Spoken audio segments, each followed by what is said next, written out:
ପିଇବି ଆହୁରି ପିଇବି ମୁଁ ଆହୁରି ପିଇବି।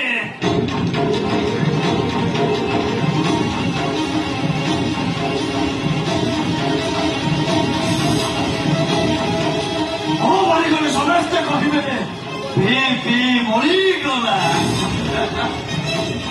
କେହି ବି କହିବେନି ଯେ ଏ ମୋହନ ପଟ୍ଟନାୟକ ଦୁନିଆରୁ ସବୁଦିନ ପାଇଁ ହଜିଗଲା।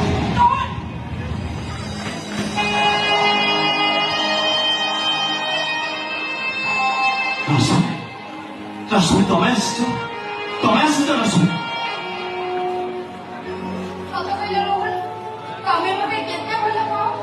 ବହୁତ ଭଲ ପାଏ ରଶ୍ମି, ମୁଁ ତମକୁ ବହୁତ ଭଲ ପାଏ। ତାହେଲେ ମୁଁ ତମକୁ ଯାହା କହିବି ତମେ ମୋ କଥା ମାନିବ? ନିଶ୍ଚୟ। ଆରେ ପରୀକ୍ଷା କରି ଦେଖ। ତାହେଲେ ମୋ ମୁଣ୍ଡରେ ହାତ ରଖିବ, ତମେ ଆଜିଠୁ ମଦ ପିଇବନି। ସେ ନିୟମ କରିପାରିବିନି ମୁଁ ସେ ନିୟମ। କାହିଁକି କରିପାରିବନି? ଏଇ ରୋହନ କଲେଜରେ ତମେ ସବୁଠାରୁ ବ୍ରିଲିଆଣ୍ଟ ଷ୍ଟୁଡେଣ୍ଟ ଥିଲ, ମୁଁ ତମକୁ ଭଲ ପାଉଥିଲି।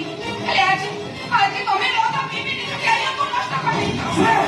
ଆଜିଠୁ ତମକୁ ମଦ ଛାଡ଼ିବାକୁ ହବ, ଆଉ ନେକ୍ସଟ ଓଏସ୍ ପାଇଁ ପ୍ରିପେୟାର ହବାକୁ ପଡିବ। ତମେ ବୁଝି ପାରିବନି ରୋହନର ମାନସିକ ଯନ୍ତ୍ରଣା କଣ। ଘରେ ବହୁତ ଚାକିରିରୁ ରିଟାୟାର୍ଡ ନେଇସାରିଛେ, ସାରା ଭଉଣୀର ବାହାଘର ହେଇପାରୁନି। ବଡ ଭାଇର ଚାକିରି ଥିଲେ ବି ପରିବାରକୁ